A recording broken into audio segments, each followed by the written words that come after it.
Welcome, everybody. I'm Max Holmes. I'm the Deputy Director and Senior Scientist here at the Woods Hole Research Center, and it's my great pleasure to see you all here and to welcome you to this event tonight.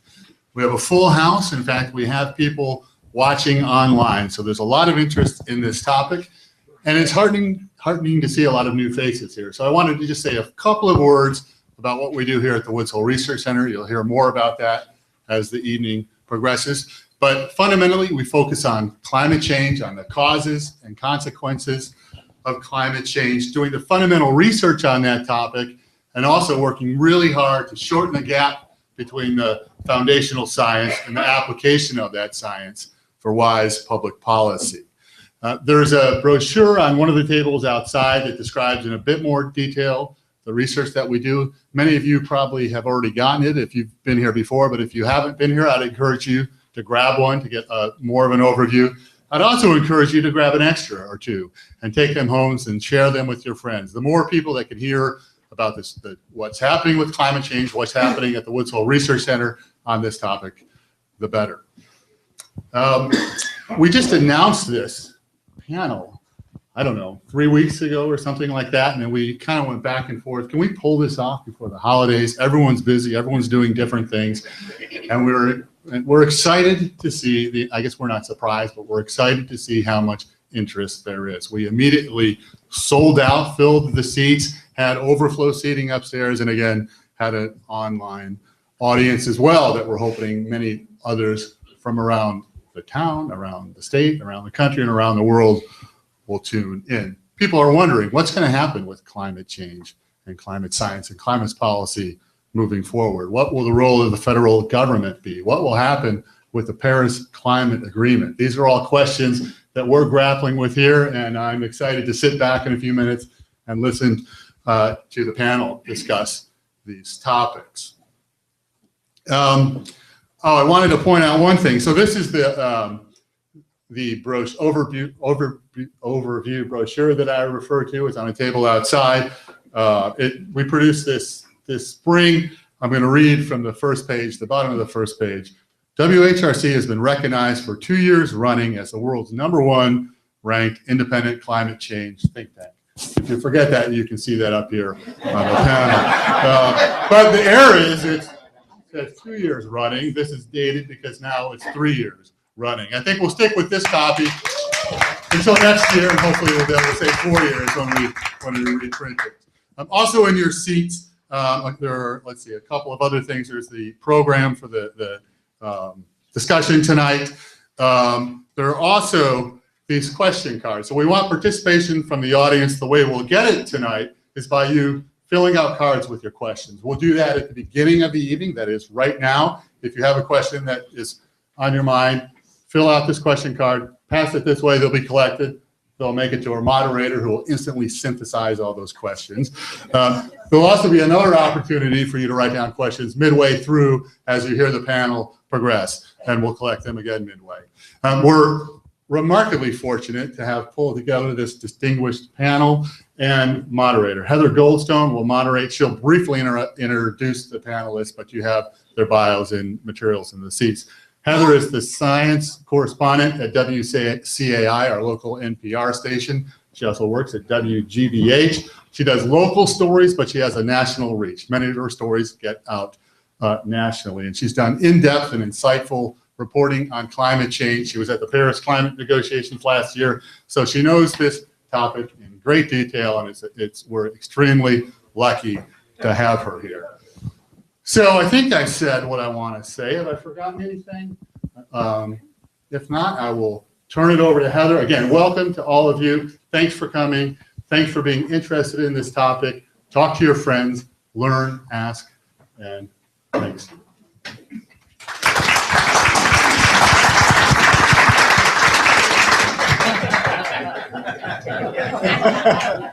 Because Max is only about 1.5 feet taller than I am. Okay. So again, thank you all for being here this evening, for watching online, for watching upstairs. Yeah, this is an incredibly important topic at this particular time. And I'm really honored and excited to be here with such an amazing panel. You do have, as Max said, all of the bios in your brochures there, but just so you know who you're actually looking at and which one is which, we have Bill Moomaw of the Fletcher School at Tufts University. We have Deb Warner from the Church of Messiah right down the road in Woods Hole. We have Dylan Fernandes, our newly elected Cape and Islands State Representative. We have Ann Kelly, a Senior Program Director at Ceres, which is a Boston-based nonprofit that works with businesses on sustainability issues. And then last, but certainly not least, we have Phil Duffy, who is President and Director here at Woods Hole Research Center. So in addition to reporting on climate change and environmental issues over the past several years, I've also looked into some of the science, and there is a remarkable amount of science on how to communicate science and also risk-related topics. And one of the really clear messages is start with the good news. So that's where we're going to start tonight. I would like to start by asking each panelist to give us a little bit of maybe not a whole overview, but a glimpse of where we have been making progress in the past 5 years. Bill, you've done a lot of work with the UN's Intergovernmental Panel on Climate Change. That's the science body at the UN, and kind of as a part of that, the climate negotiations. I mean, the obvious is the Paris Agreement, right? But kind of at an international to federal level, where have you been seeing progress? Well, obviously, the Paris Agreement was a remarkable diplomatic achievement. It comes up a bit short, as we all know. On the other hand, we have never before had a universal buy-in from every country in the world. And it entered into force in less than 1 year after it was negotiated, which, believe me, in diplomatic terms, that is lightning fast. I mean, there are treaties which have been hanging around for 35 years to get enough parties to sign on. So that's pretty amazing. The fact that one of those who signed on is the United States, fortunately, there are more than the minimum number that have signed on in case something should happen in the next year or so, and the United States doesn't continue its participation. But the range of contributions, they're not called commitments, because if they were commitments, the United States could not have even been a party, because we never would have gotten it through the US Senate, and a lot of other countries, including China, probably would not have signed on either. So if you look at the contributions, they range all the way from, you know, more renewables, more low carbon renewables, more solar, more wind, and so forth. It also includes greater efficiency, more energy. The new term that people are using more is energy productivity, getting the same energy service with less energy. And so the productivity of that energy is greater. And that means if we have to use fossil fuels for it, we won't get as many emissions. So there are many, many ways to carry this out. Agriculture. Changes in agricultural practices, forests, which is what Woods Hole excels in, the role of forests and soils, the role of other ecosystems, both in actively removing carbon dioxide and reducing the amount of emissions from those ecosystems through land use change, whether it's cutting down forests in Brazil or in North Carolina, where, by the way, it is greater per capita deforestation in North Carolina right now than in Brazil. So we have some responsibilities. Nationally, the actions that we're taking, the Clean Power Plan, even though it still hasn't gone into effect, some 150 coal plants have been shut down, power plants, and there are 50 more this year. I don't see those being reopened, no matter who is president for the next 4 years. Phil, I wonder if you could build on that a little, and perhaps in addition to the policy side, what are some of the biggest advances we've made in the science realm and actually understanding what's happening? Well, okay, thanks well, first of all, I'm glad I'm not going last. I was thinking, well, so all the easy answers, and then by the time it gets to me, what am I going to say? So thank you for leapfrogging these other guys. Well, I have to say the science picture is not, on the whole, a source of cheer. I mean, my general feeling about climate change writ large is that the more we learn about the science, the scarier it gets, and the more urgent it gets to see policy action. And if you, until about a month ago, until the election, I would have also said, though, on the other hand, there's never been more happening on the policy front. And I think that's still true.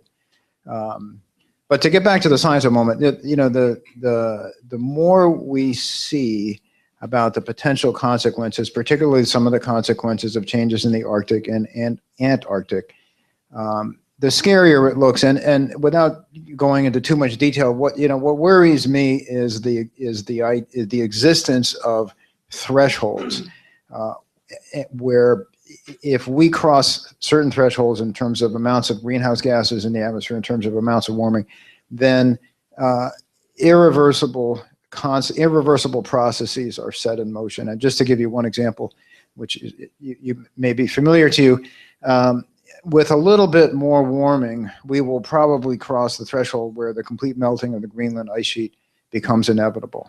Okay, that process will probably take 400 years, but the point beyond which it becomes inevitable may be within a generation. Okay, we don't know exactly where that point is, which is a science problem, but that drives a lot of policy urgency because once that process gets going, it can't be stopped.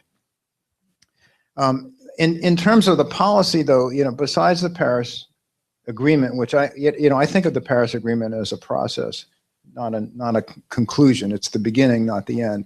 But besides that, there has been and still is a lot going on at different levels in government. There's a lot going on in terms of climate action in this country, and cities and states and corporations. And Kelly is going to talk about what's going on in the corporate world. She's a real expert in that. But that's very, very heartening. And I have to say a lot of that is some of that is a legacy of the pre-Obama days when there wasn't a strong federal policy, and the cities and states said, okay, we got to solve this ourselves. And some of it is a product of self-interest, where parties see addressing climate change as in their self-interest, as opposed to a good deed that benefits humanity as a whole, which it certainly does as well.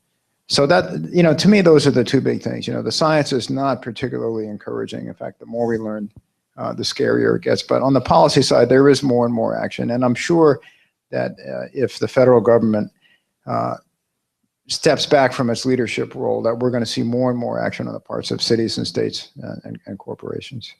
Phil, one quick question, and we will get to looking forward. But the Clean Power Plan, kind of the linchpin of the contributions that we made as part of the Paris Agreement, and really this major part of federal climate policy. Where does that stand at this point? Well, it's, even before the election, it was in somewhat of legal limbo, as I'm sure many of you know. My feeling about it is, and the Clean Power Plan is, as Heather said, it's a key part of the United States commitment under the Paris Agreement.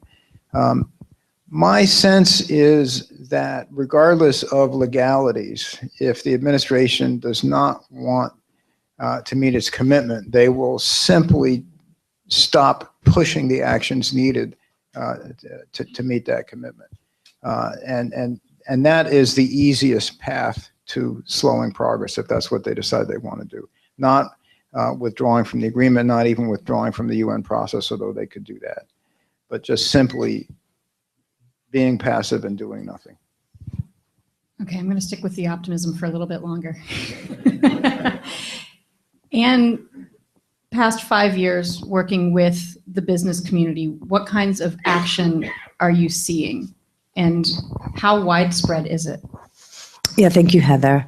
I remember being here 18 months ago, and it was all about good news. We were looking forward to this place called Paris and this agreement. And so, I'm not going to sugarcoat anything tonight, but it is good to start on a high note. To build on your last question with Phil, just want to say that the DC Circuit now has the Clean Power Plan case, and we do expect a positive outcome, given that bank of judges, to happen sometime in the spring. And that will be a moment for activism, celebration, protest, messaging. we're going to need a lot of activism, protest, messaging, and celebration when we get any kind of victory in the next 4 years. So I highlight that because it's important. Yes, there are unfortunately 29 states suing the EPA, and we expect that case may go to the Supreme Court, or it may not be necessary if there's strictly a rollback. But the good news in my area, what I've seen in the last 5 years has been an incredible uptake of renewable energy by the private sector. In particular, the last 2 years, a huge number of companies have made commitments around renewable energy procurement. 60% of the Fortune 100 companies have a renewable energy goal. This is published in a report we have called Power Forward 2.0. You can Google it. The third edition is coming out in March. We look at the full Fortune 500, 43% of which have a renewable energy goal, energy efficiency goal, or both. Why? They've done the math. Does it mean that they're all left-leaning? No. Not at all. I can say that because we're right here in our tribe. And I got to say, being here at the #1 think tank, this is like a refuge. This is like, oh, it's so cozy and it's so warm. And what I'm going to talk about is so uncomfortable in comparison. But for right now, right here, it's great. Wind and solar, the prices have come way down. Companies want certainty in terms of their energy bills. They can sign on to power purchase agreements for wind. The price is predictable. Again, they've done the math. The one major company is a tech firm. They've said to me, look, we've got climate deniers in the company. Don't you know that? Yeah, we're committing to going 100% renewable, for sure. Done the math. So that is an unstoppable force. And at the moment, I've often said lately that the leading indicator of progress is the private sector leadership.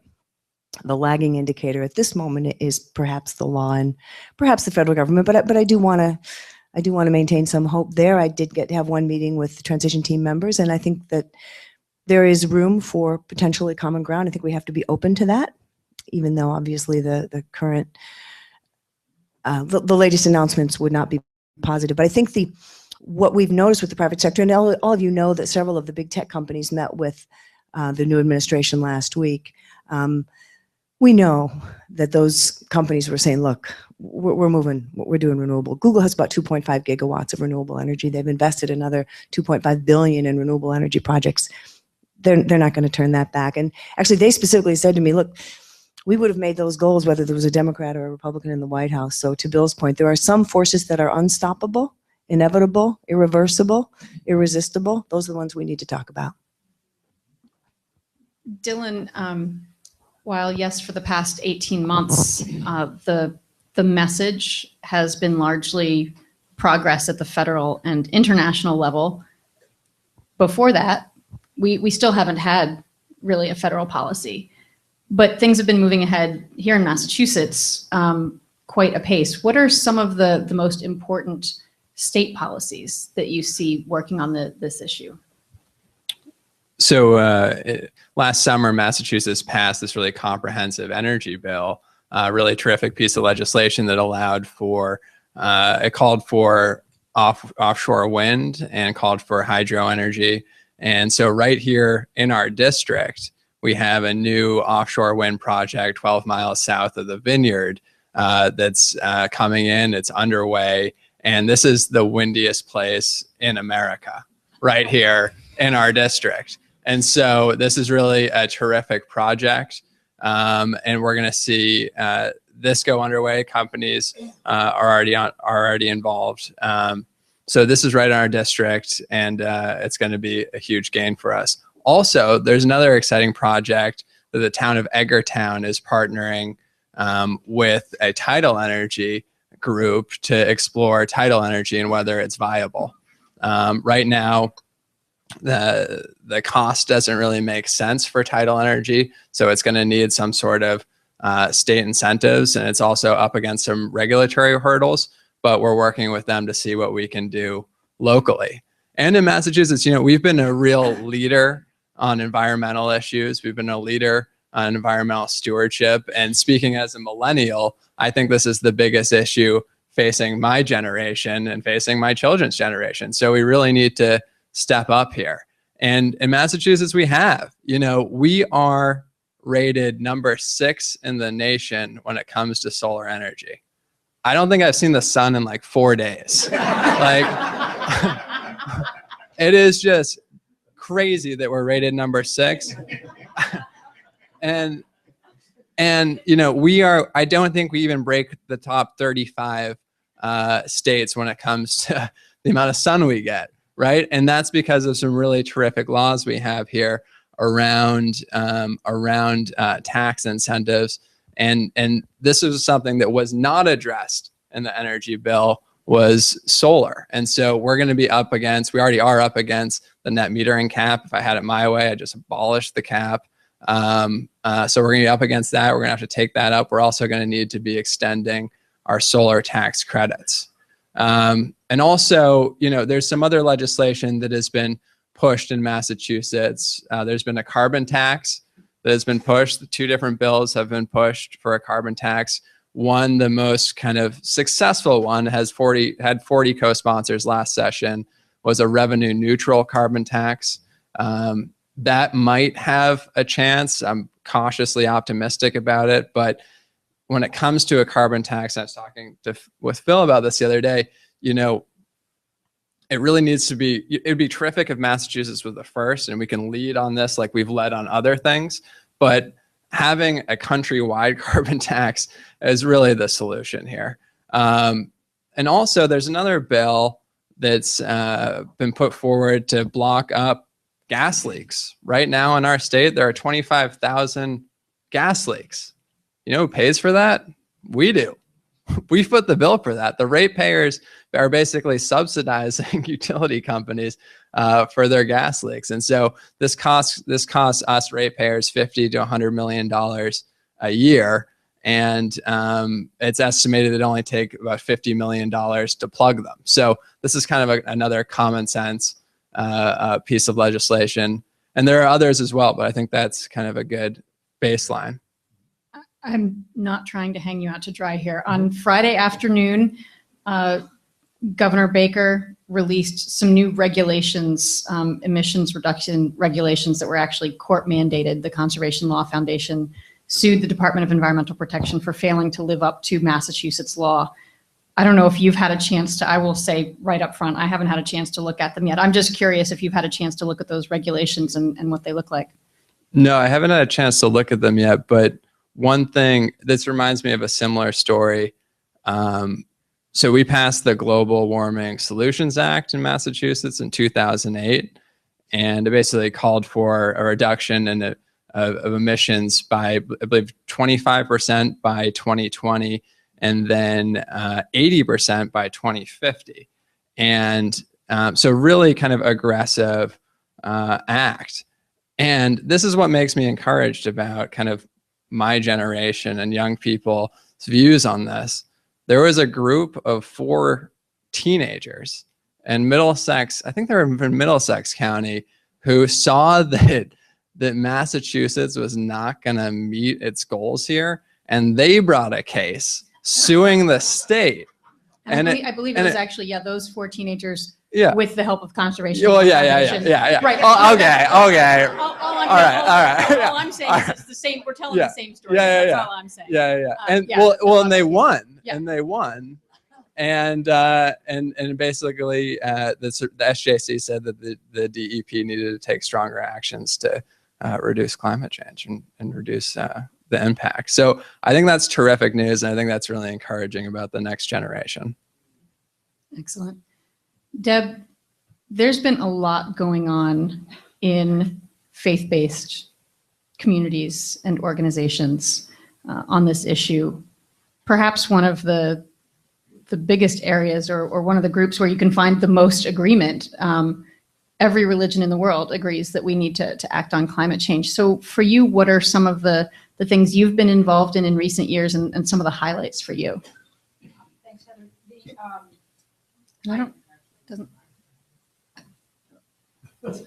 Thanks. I'll sort of do A, B, C, and D.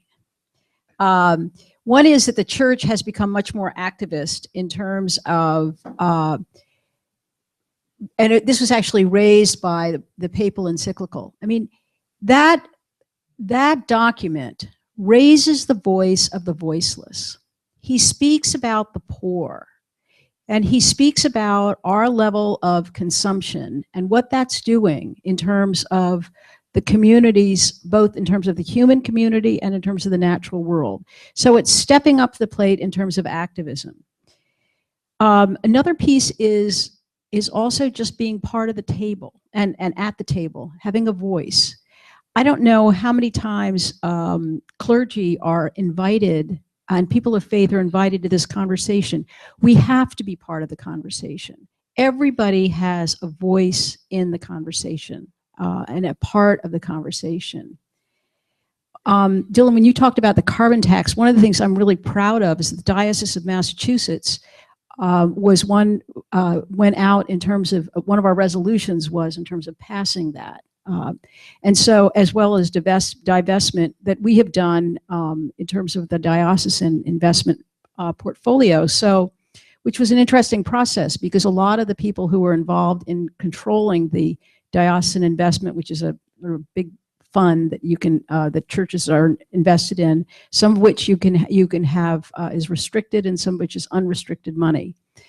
To get the unrestricted money to be able to be moved out of the fossil fuel industry and into renewables, it neither took an act of Congress nor it took an act of God, but it took an act of faith because these guys, and they're all mostly guys, were they're used to the idea that you make money when you can see it.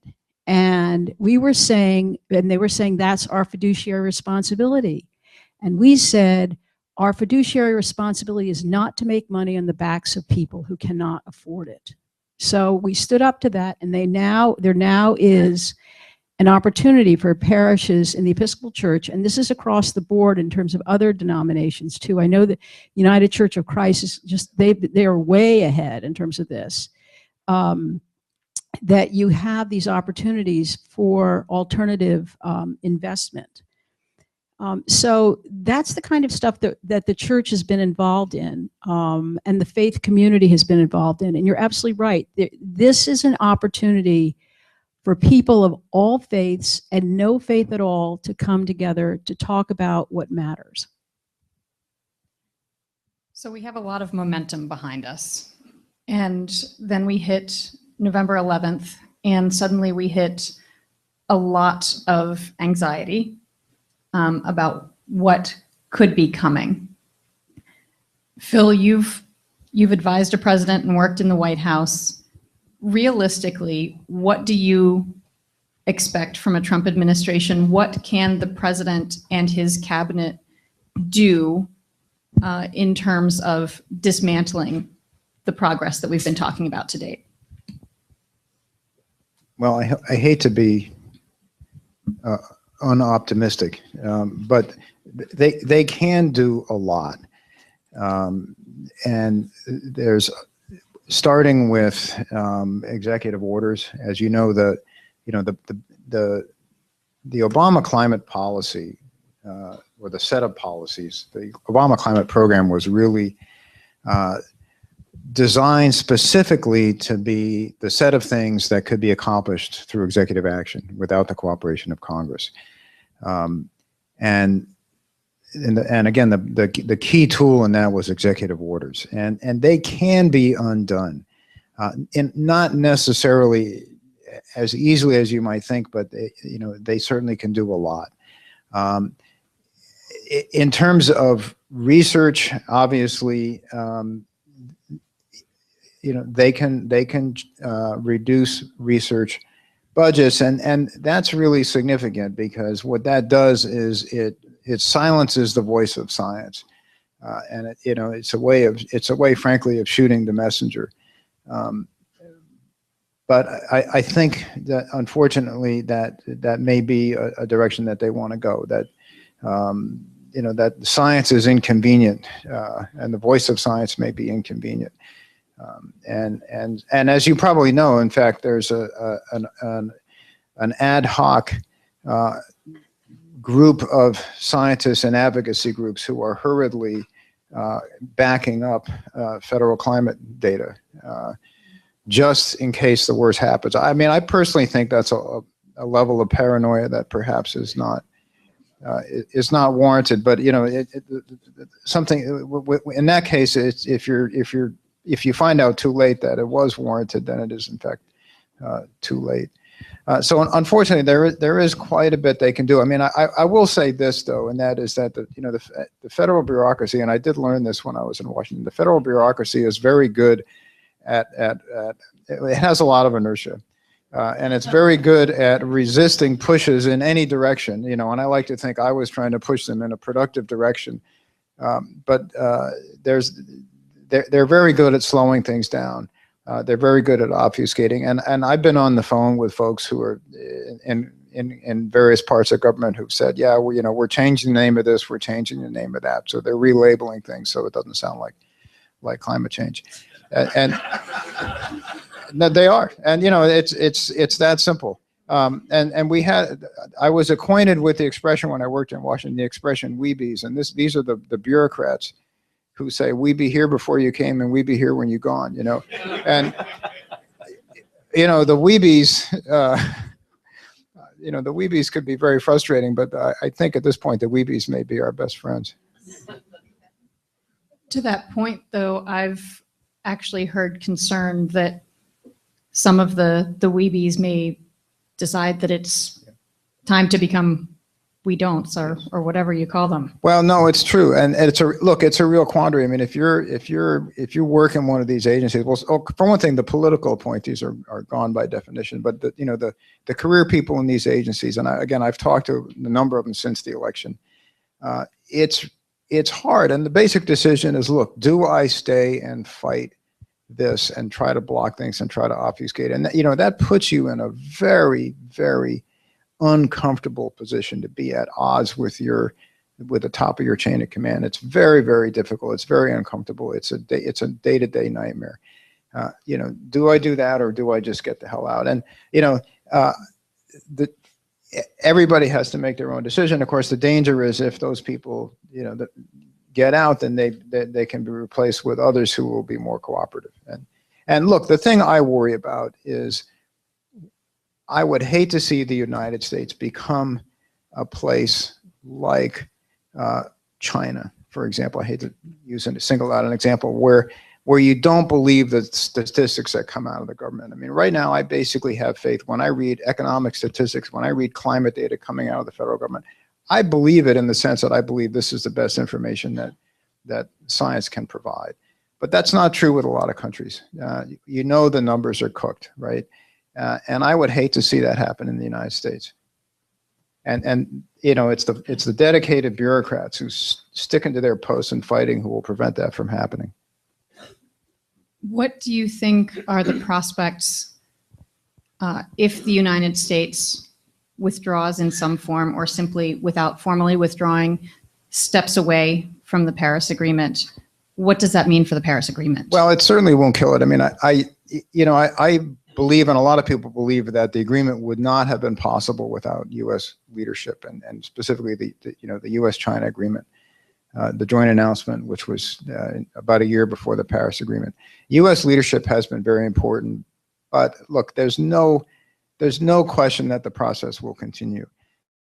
And I think you were in Marrakesh. I was in Marrakesh for about a week after the election, and I heard nothing other than, well, we're gonna get the job done. We're gonna redouble our efforts and get the job done, with or without the U.S. And I'm not saying the U.S. involvement doesn't matter. It does matter, but it certainly won't kill the process. Bill, I wonder if you could weigh in on those same questions. You've been nodding to some of this, maybe not exactly on the same page on others, in terms of what you expect in terms of a Trump administration. Well, when I get up every morning and read the newspaper, it does not look good. The appointments are just about the worst I could imagine if we really wanted to solve the problem of climate change. On the other hand, I'm encouraged that I've heard several Republican senators say that certain of these people are not suited for the positions. And I would suggest we write to those members of the Senate and congratulate them on their leadership and urge them, because we only need two or three of them to make say no. And some of these people will not be appointed.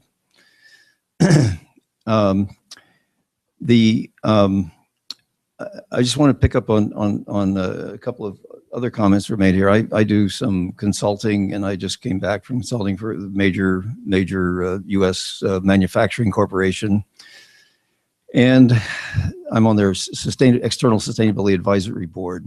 And the statement, there's a changeover from the CEO who set this up and the new one.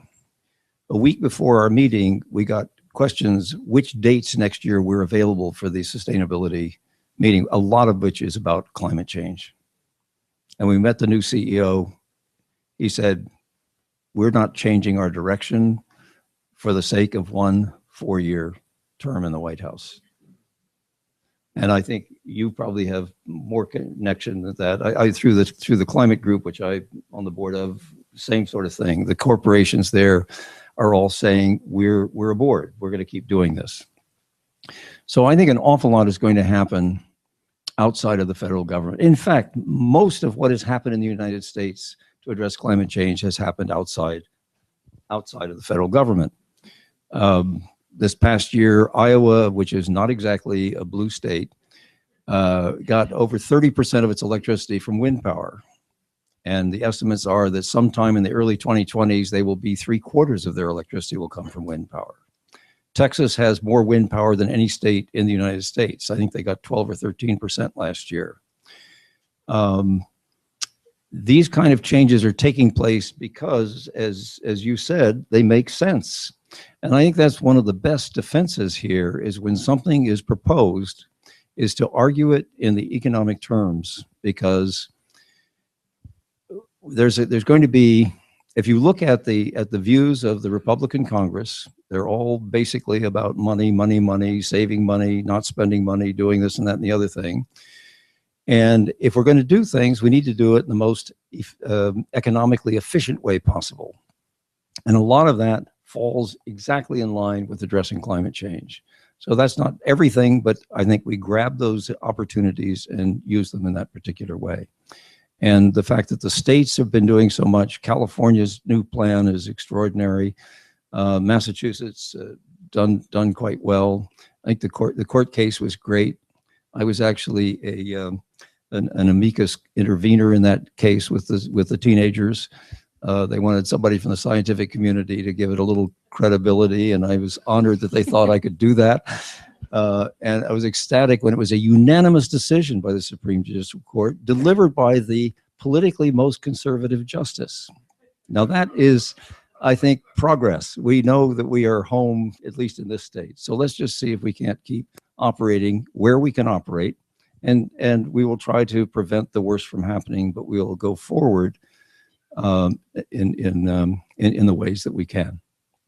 Can I add a comment on the Trump nominees? I mean, I generally agree with you. I mean, it's hard to bring myself to look at the news because I have to fortify myself first. But I will say though that the one who stands out possibly from the others is Rex Tillerson, who's the CEO of ExxonMobil. And I never thought I'd hear myself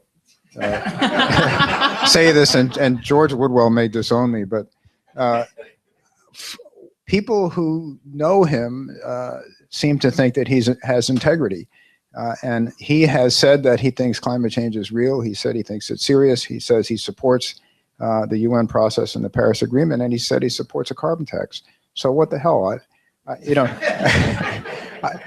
The problem is, of course, we can't have this. I would say that statement about supporting a carbon tax, at least in one speech, was qualified. It was of the options being put forward. Yes, it was.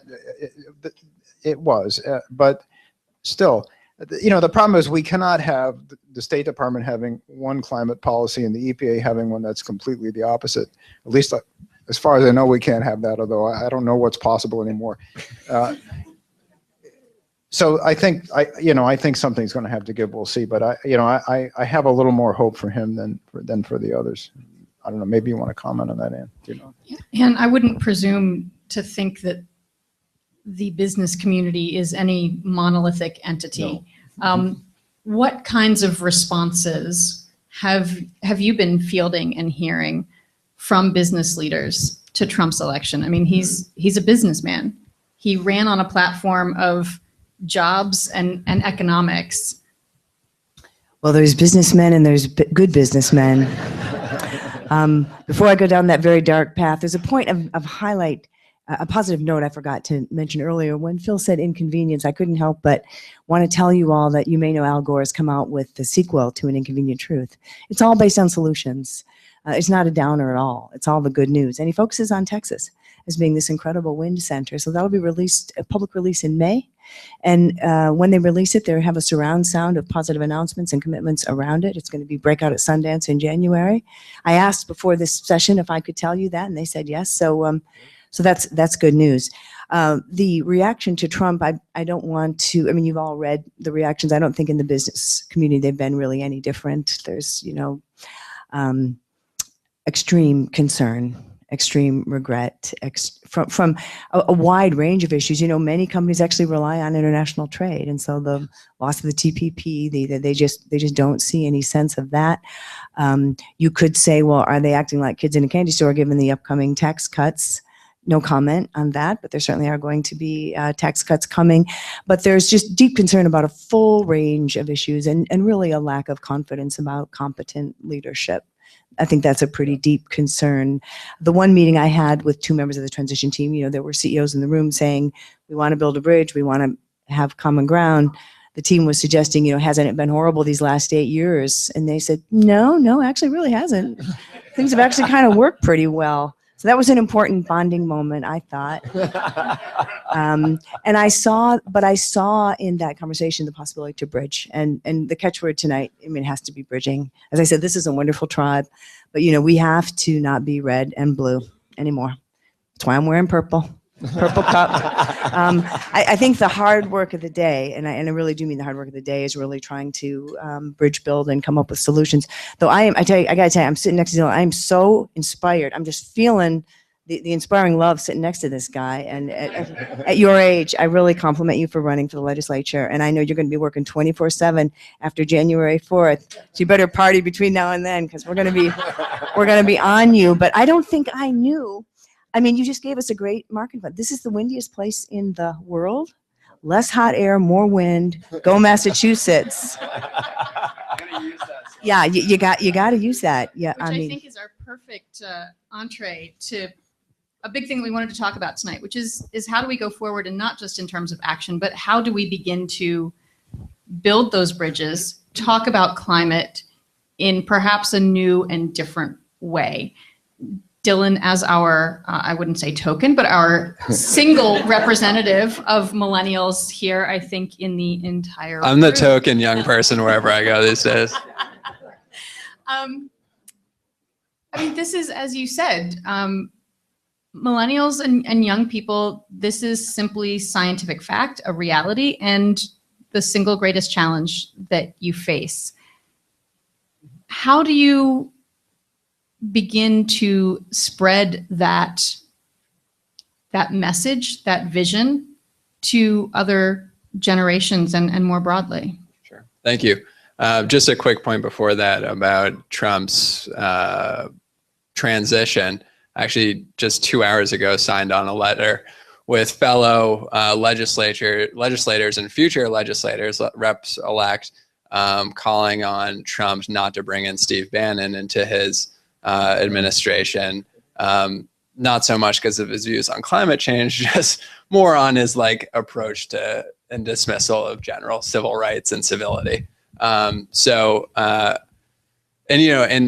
leader in our state against Rex Tillerson has been my former boss, Attorney General Maura Healey, who is really leading the charge against him, and also notably has sued. Is suing ExxonMobil has launched an investigation basically into what they knew about climate change, and then a court in Texas has then been trying to sue the Attorney General for looking into Exxon and what they knew, which is just absurd if you think about it. But okay, to strike a a more hopeful note, I went to new legislator training in Amherst 2 weeks ago, and I think there's 10 new freshmen, and of that 10, 7 of them are millennials, which I was shocked. I'm not even the youngest, and 7 of them are under the age of 35. I thought it was really terrific. And for our generation, this isn't a controversial issue. And if you really want to feel hopeful about the future, go home and Google a map of how people under the age of 35 voted. You'll see about 4 states are red, and they're the predictable ones, So this is, when it comes to global warming, when it comes to basic LGBT issues and civil rights issues, I'm really hopeful that my generation gets it. And also when it comes to the Massachusetts legislature, which at times, at least in the House, can be a little more conservative. It's certainly a little more conservative than I am. I see this movement and this injection of new young people and progressive people as a really good positive step in the right direction. And for me personally, working on environmental stewardship issues is going to be my top priority once I get up there. And when you talk about this, you already have changed your messaging or tailored your messaging somewhat, because you are often working with perhaps more conservative and a more diverse group of people within the business community. What are some of the messages that work that we can, the stories we can tell, or the kinds of actions that we can take that can bridge between liberal and conservative? I mean, there's plenty in addressing climate change that actually gets right at core conservative values. Well, there is. And even before the election, we were working with Conservatives for Clean Energy in Michigan and in North Carolina. By the way, the action is going to be at the states, if it doesn't go without saying. And we're delighted to be in Massachusetts. There's also many other states where good things are happening. And things are less partisan. They're still partisan, but less partisan, less vicious. And actually, things get done. Decisions get made, which is refreshing. Conservatives for Clean Energy, I was with them for a full day in Michigan talking about energy issues, about procurement of renewables. The word climate change doesn't come up. And we're told in many states, North Carolina being one of them, just don't mention climate change and don't mention science. Sitting here, I hate to admit that economics speak louder than science, but to Bill's point, at this particular moment, I am afraid that's the case, and that dollars and cents, I'm really, this is not good, but I think we have to be highly pragmatic, and we have to build the bridges, make the bonds. Of course, the whole election, the lesson of the election is that both sides have a lot more listening to do. Bob Inglis, the conservative Republican from South Carolina, many of you know him, who was from the reddest district in the reddest state, said 2 things. I think we should do something about climate change, and I don't hate President Obama out of office like that. He has told me we need trans-tribalism more than anything, that we're in our tribe and they're in their tribe, and we have to figure out a way. He also said that liberals had to have grace when we approach conservatives, and I said, okay, I think it needs to be reciprocal, actually. It's like, okay, I'm willing to do that. But obviously a lot of what we've been doing hasn't worked. It's worth looking at Merchants of Doubt again, the film. I know you all remember this, but 2 weeks ago at a particular state, during a debate about increasing the renewable portfolio standard, those of us who were for it, those advocates in that particular state, along with my colleagues, on the House floor were called socialists and communists. 2016. Okay, so that's December 2016. Now, in that particular state, the good news is the unfortunate legislature did pass that bad bill, that unfortunate bill, but the Republican governor is going to veto it. That is going to be one of those causes for celebration. We have the thank you notes written. We've got the newspaper ad buy done. Okay, so it's going to be thank you, Governor X. You did the right thing. And then the private meeting is, what's the political cover that you need? What do you need from us? So all our private meetings now on Capitol Hill, and to Phil's very good point, by the way, we do know how to slow things down. We know gridlock, because we learned from the pros this last 8 years. So can we stop stuff? Oh yeah. Remember appointees. Okay, all those appointees, have to go through Senate confirmation processes. Susan Collins, for one, has expressed extreme doubt. Lindsey Graham has expressed extreme doubt. John McCain. These are people we can write to, call, talk to. You can do that privately or publicly. You can do it in a tweet. Well, let's not talk about that.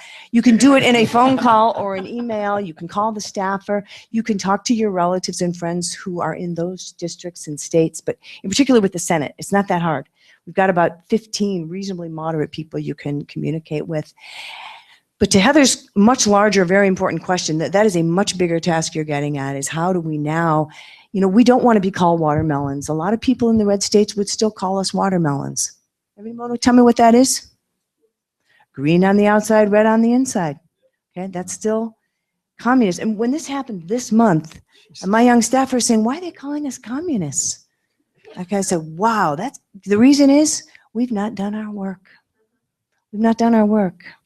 We just really haven't. How much of an ally or tool, perhaps, can the military be in this kind of work? Thank you for asking. I should have said that I talked to the Deputy Secretary of the Navy for the Obama administration.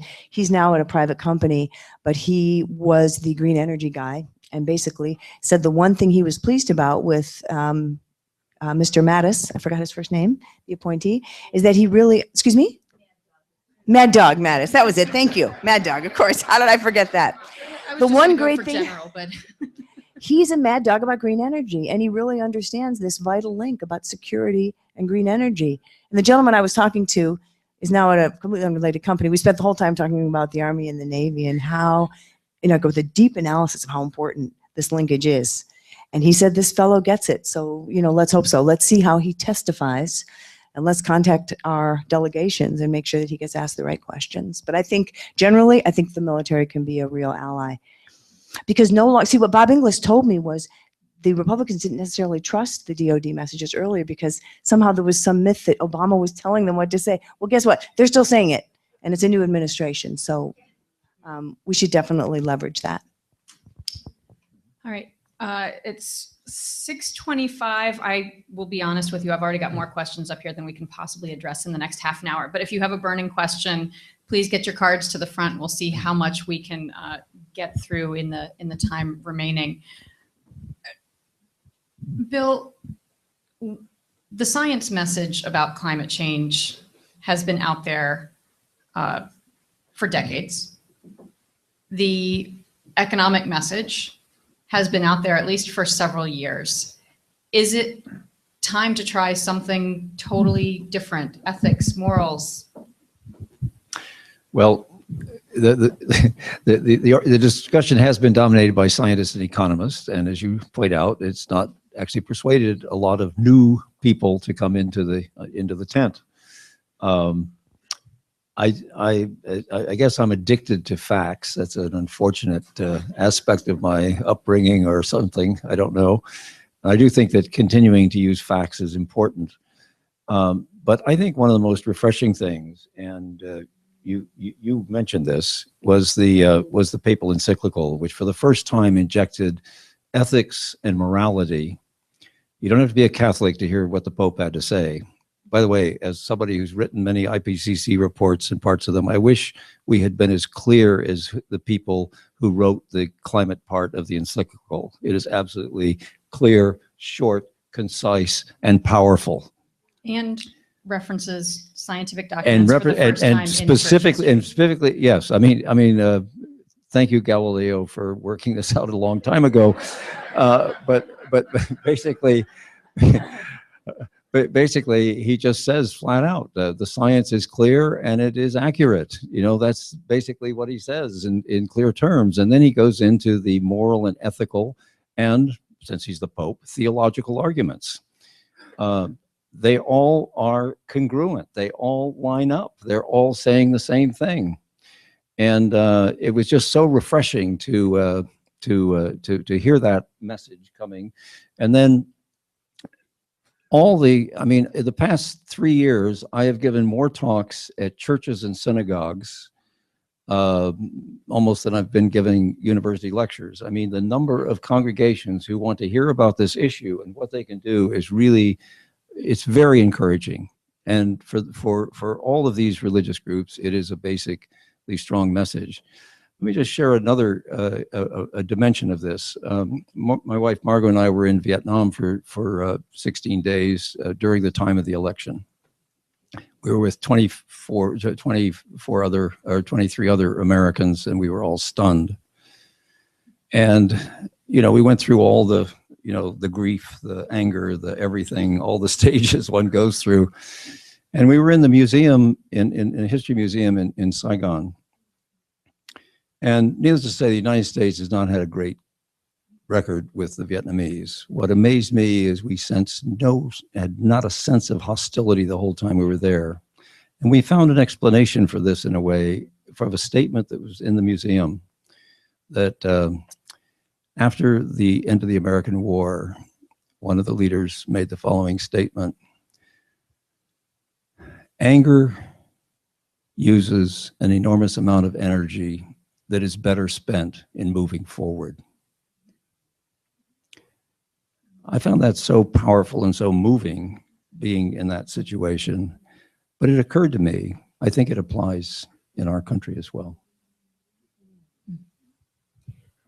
Deb, what are some of the, in perhaps, just laying it right out there, what are some of the moral and ethical cases that we can make that do span political views, that are kind of universal values-based arguments that we can make in this space? I think you could begin with simply, if not now, when? And if not us, who? I mean, a few years ago, I was honored by an opportunity to take a sabbatical, and one of the places I went to was in South Africa, and I went to a township, and it was clear that when I was with that community, it was a Anglican service, there was such an open heart of the people to me, and there was really an exchange of heart, of my heart with them and their heart with me, and in a way that was carried out as I was in Paris and was able to sit in on a workshop which was an interfaith conversation about the relationship between environmental justice and violence. Now, this is, of course, right after the terrorist attack in Paris, but there clearly is a connection between what we're doing to our neighbors now and here and now, and what we're doing to the generations to come, to our neighbors down the line in generations to come. We can't afford to not engage in the conversation no matter where we are. I come to this work, to this calling, as a parish priest. I said yesterday in the congregation, I've been in parish ministry for 34 years and a day. So, and I do that listening to people's stories and coming as a pastor. And in a way, for me, it's also listening, paying attention to the story of the natural world around me and around us. And it's listening also to the voices of people who were in that community in Cape Town, and the people who were that I met in Paris that were who were from the Pacific Island nations, and their whole everything's going underwater. I mean, imagine. I mean, Sandy was bad, but imagine just having to pick up. And I mean, environmental refugees, it's real. It is happening now. And we have to, that sense of just having to pay attention. So the hopeful part of that is I think where people are starting to pay attention. They really are. We're crossing boundaries that, you know, when I was ordained, I loudly said I was ordained to the Protestant Episcopal Church. Well, then, and I never imagined reading the papal encyclical. I mean, I never thought I would do that. But that document is written in such a way that is invitational to people across faith traditions. It really is. And non-faith traditions as well. Absolutely, as Bill says. So, Phil, I know you've been wanting to jump in here. You know, in terms of how do we reach people? I mean, it's definitely true that different messages reach different audiences, but in my opinion, the single most important concept, the single most important message is about solutions. It's not about science. And I'm a climate scientist, and I've spent 25 years thinking about it, researching it, discussing with people. But the reluctance to accept climate science has nothing to do with the science, okay? The reluctance to accept the science is because of what comes next, okay? And what comes next is, well, if I accept that this science is right, that climate change is happening, that humans are causing it, then that means I need to do something about it, okay? And that's the part people have a hard time accepting, and they have a hard time accepting it because they've been told that doing something about it means sacrifice, that you can't have a car, you can't, you have to live in a cold cabin or something, you can't heat your house. And they've been told that deliberately by people who are the same people who propagate myths about the science. Okay, so I think the most important message that we need is that we can address climate change without economic disruption and without sacrifice.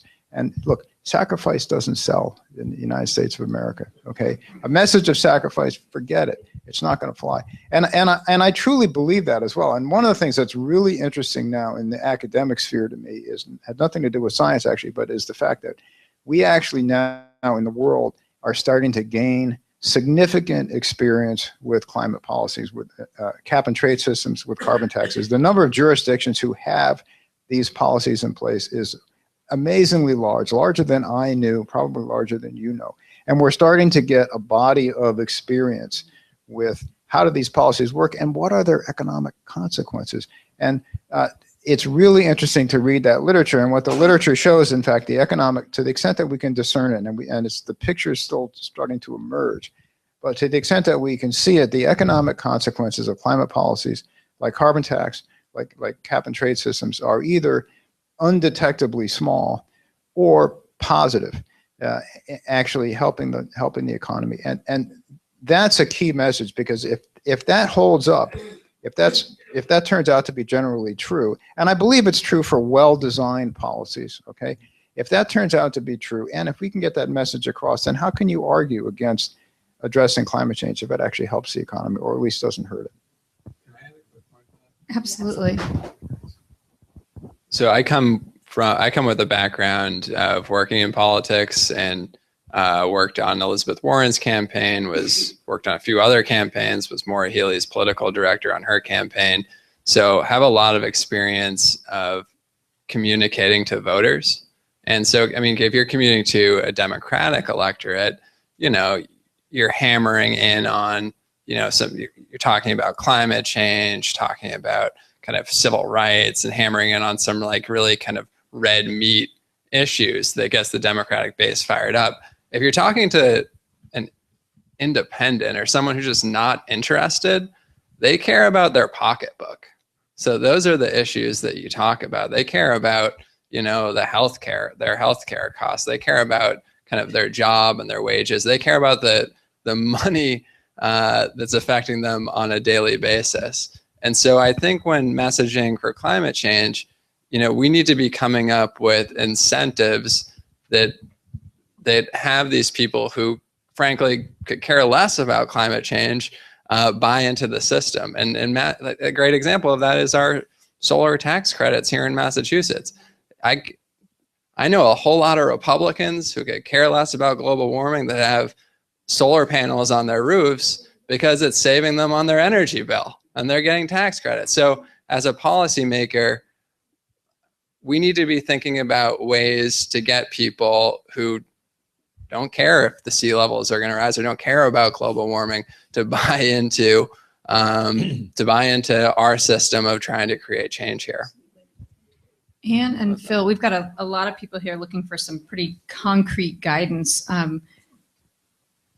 What are, in terms of technological advances, research and development, are there one or two areas that you can highlight that we really need to be pushing on? And is one of those a new generation of nuclear energy? Okay. Look, this is my opinion about this generally is not, well, you often hear it said that we need, an Apollo program for renewable energy to develop new ways of generating clean energy. And I think that's exactly wrong. And I think it's exactly wrong for two reasons. And one is that we have solutions, clean energy solutions that work, and wind and solar, and Woods Hole Research Center right here, we get most of our power from wind and solar, and it's great, it's cheap, it's totally safe, and it's incredibly abundant. I think that's more or less a solved problem. I think we do need better transmission grid, we do need better storage. Those are important components, but in terms of the basic technology to generate renewable energy, we already have it. And the other reason that the Apollo program to generate new technology is wrong is that we don't have time. Even if you had if I had a great idea now for some new way to generate clean energy, it would take 50 years for me to develop that and test it and bring it to market at a large scale. And we don't have 50 years. So I think it's too late for new ideas. I think in terms of clean energy, what we need to do is just deploy the solutions that we already have. And they're good, and they're safe, and they're abundant, and they're cheap. The problem that I think really is a big, and I'll answer your question about nuclear, but well, let me answer that question first. Nuclear power, and again, George is going to disown me here, but I think in principle it's actually not a bad idea, and in the sense that the safety record of nuclear power in the United States is essentially perfect. I mean, there have been zero. In the whole history of the United States use of nuclear power, there have been zero fatalities from nuclear power. I don't think you can say that about any energy source. I'm sure not even solar. I'm sure someone's died falling off a roof installing a solar panel. But I do think the reality of nuclear power is, whether I like it or not, it's very expensive, and it's very expensive largely because of regulatory issues, and some of those are very appropriate. So I think as a practical matter, it's not going to happen. Utilities who are looking to install new capacity, renewable is much more appealing because it's cheaper. I'll say one more thing, and I'll let Ann comment if you want to. And that is, the technical problem that I really think is important and is largely unsolved is how do we remove somewhere between 100 and 300 billion tons of carbon from the atmosphere? Because that's what we need to do to control climate change at an acceptable level. We need to remove an enormous amount of carbon from the atmosphere and put it somewhere. And that is really an unsolved problem. If you read our newsletter and so on, you know that climate smart land management, like reforestation, like climate smart agriculture, is one way to do that. In fact, it's the only way to do that at anything approaching the scale that we need, but it may not be enough. So that's certainly an area where we need new ideas. Yeah, I can just completely agree with Phil. We need to modernize the grid as well and have an intelligent grid instead of a dumb one. And the only tragedy is that, again, with the federal government, the cuts in funding for research and development are going to be highly unfortunate and something we need to also push back against. Dylan, as a legislator, a policymaker, are there science questions at a local to regional level that you think we need to answer, things that perhaps Woods Hole Research Center or Woods Hole Oceanographic Institution down the street could answer for us to help us make more headway, figure out what our plan is here in Massachusetts? Yeah, I think, I actually toured fisheries earlier today down in NOAA, and they were thinking about leaving, but it looks like they're going to be staying here in Woods Hole. Well, okay. Not too preliminary. We still have some work to do, but it's more encouraging.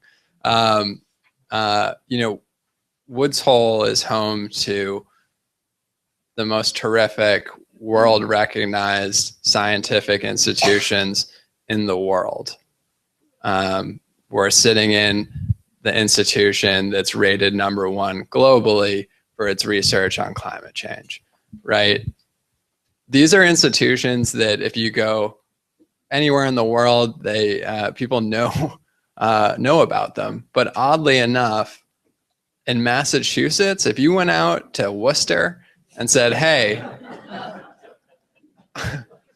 have you heard about the Woods Hole Research Center or WHOI or wherever, they're going to say no, right? So I think our state, I think we need to do a better job as a state as recognizing these terrific resources that we have here, not only as environmental resources, but also as a core economic driver to our region. And we talk about, especially locally, we talk about a dearth of economic opportunities, especially for young people. Well, I got to tour the Woods Hole Research Center the other day, and Phil's a young guy, and these are really terrific jobs here locally, and we as a state need to be more supportive, and it needs to get greater recognition. And I was also talking with Representative David Vieira today, who's my counterpart in Falmouth, a Republican, but a good guy and really cares about local issues. And we were talking about, he had a meeting with folks at WHOI recently, and he asked them, is there kind of a forum or some sort of group with heads from all the different agencies that meet together to talk about kind of the different issues that are coming up and what they can do to act together or where they're overlapping. And he said that the people at WHOI said that there weren't. And so I think there wasn't this group. So I think one good thing that could come out of this is having all the research centers locally work together and at least have some sort of conversation about about who's doing what, because there's an ocean acidification bill that Tim Madden filed last session that I plan on filing again this session. And, NOAA's studying it, but some people are telling me that WHOI's also studying it. And so, getting information as a policymaker and not knowing kind of where people are on the same page can be a challenge. I think one potential fix to that is having the agencies talk a little more with each other. But also, I would like to see the state step up and recognize these institutions that we have here and hopefully supply them with more funding. I would like to end by going down the line here. So many questions here. What land use changes do I make? How do I promote a carbon tax or other local legislation? What do I say to my neighbor to refute what they're hearing from the administration? A real hunger for concrete advice about an action that can be taken tonight, tomorrow, whenever the opportunity arises. Take your pick on what area, but one concrete action that people can take. Yeah, we'll start with you. All right. I think we can all start with what we touch. We touch our homes, we touch our vehicles, we touch our purchases, whether it's food or whether it's items of stuff.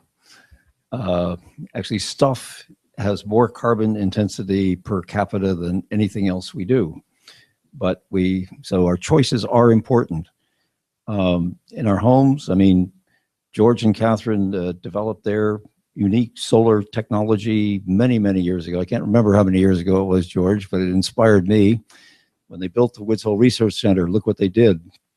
This is the 10th year that our zero net energy house has been functioning in the Berkshires. Anything you can do to reduce your emissions, and it means thinking about it. So it's not just that the technology exists. Does the concept exist in your own mind? What can I do? And let me tell you, when you do it, when you put the solar panels on your roof, what was unthinkable in your neighborhood suddenly becomes a fad. And that's what we need. This all has to be the cool thing that we all do. So anything you can do to be an example for others, as well as meet your own needs. And by the way, it will pay you in dividends extraordinaire. Investing in solar panels in 2006 and 7 was the best investment I ever made, because in 2008, my retirement was reduced from a 401 to a 301 retirement fund. But I still kept getting the same return on my solar panels for the whole time. It's great. I would say spend time with someone in your family or a friend, and find a child. A child which might be even the best, but anyone, and ask them what. Go to tell them. Tell each other what is a favorite place. Why is that important? Or what is a favorite animal, and why is that important? It's a very simple thing to do, but I am convinced that the way into the conversation, we sort of have different windows in, but one of them is to look in the eyes of another person and to say, this is what matters to me, what matters to you in terms of this conversation. The other is that the Sally McFay, who's a theologian who's written about environmental concerns for about 45 years now, has a wonderful metaphor. She says, are we going to treat the world like a home or a hotel?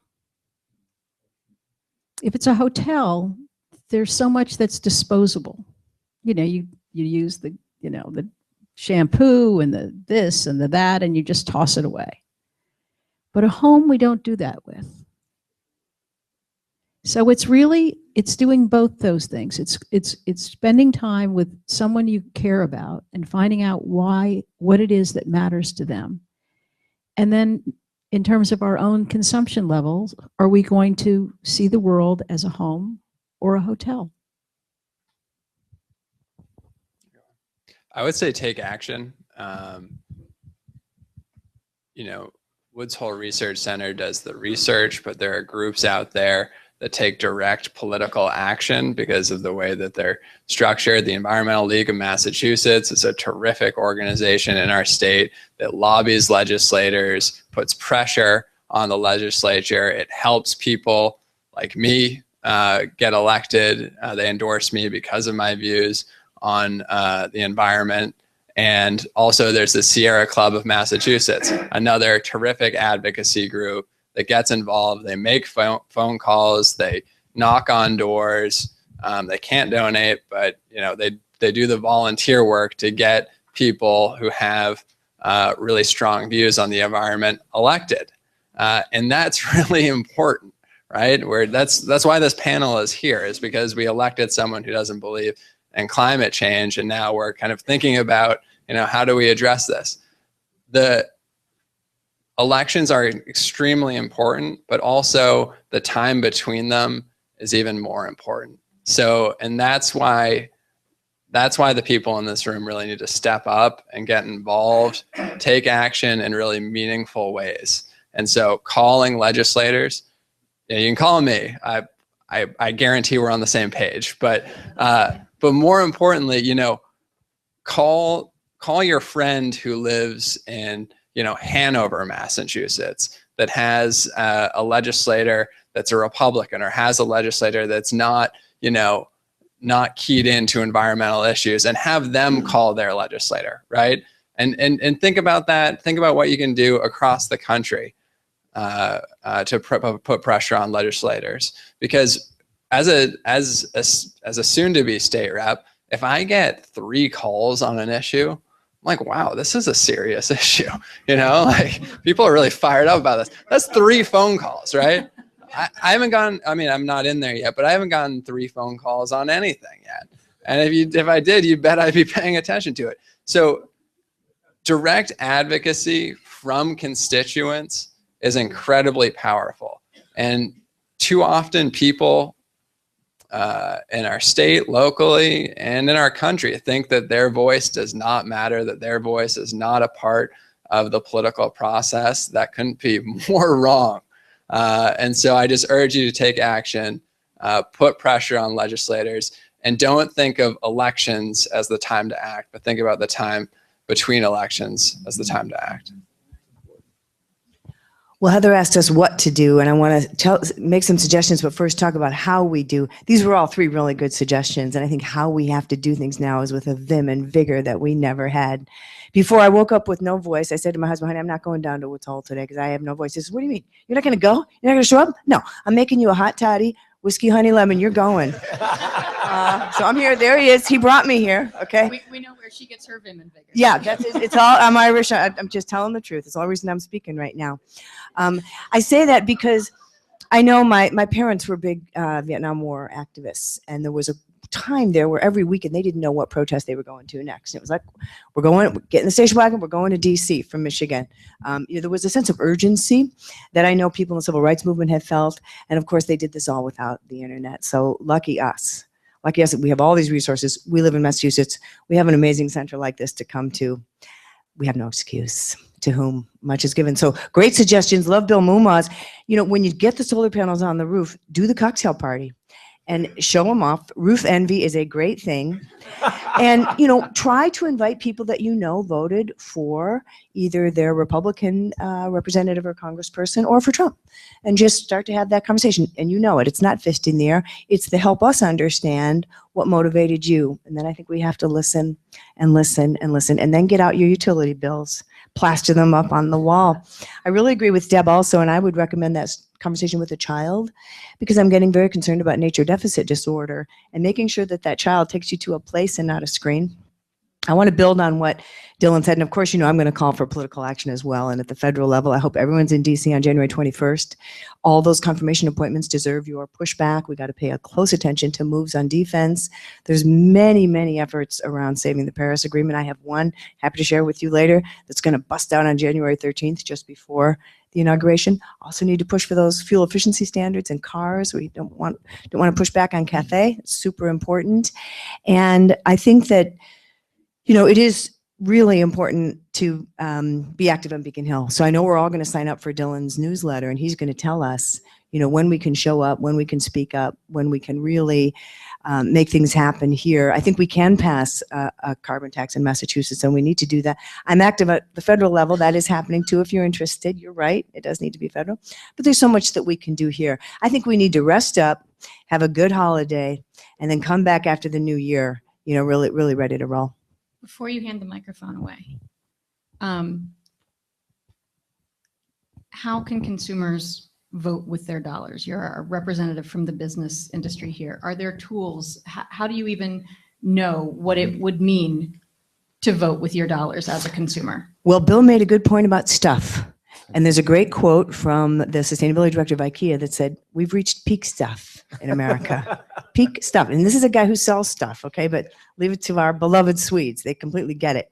So then the NPR interviewer said, well, then what's going to happen to your business? And well, we're going to go to other markets. But in the U.S., yeah, peak stuff. So there's nothing like a consignment shop, a secondhand store. There's nothing like looking at the label of where your stuff is being made and say, do I want to watch this being made? Because if I don't, I probably don't want to buy it. I mean, is this not a Yankee crowd? I mean, I think that this crowd completely gets it and has for a long time.